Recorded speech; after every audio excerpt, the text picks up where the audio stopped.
I think looking forward, one of the key trends has to be to really adopt technology, and I think one of the challenges there, as we discussed in the conference earlier, is to how can you afford some of the latest technology.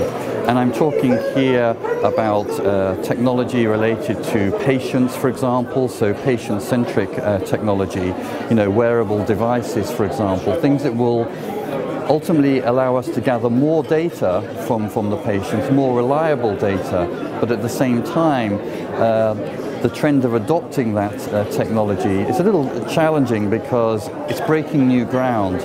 People are not sure about how, for example, the regulatory authorities will accept the data quality because perhaps you have to go through a whole validation process. So I think technology is one of the key trends. I think the other trend is really more, as I discussed in my presentation, about the need to have much closer partnership and to work much closer together between all the organizations.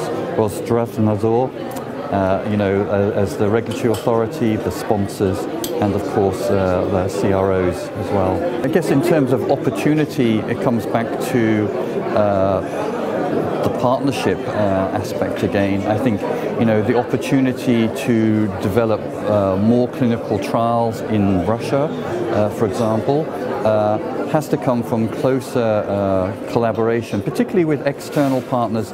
There is certainly still some kind of hesitation about working in Eastern Europe, in Russia, as in China and India, some of these, about terms of quality. And I think what we have to do is overcome that barrier in terms of working more closely, sharing more information and building up more confidence.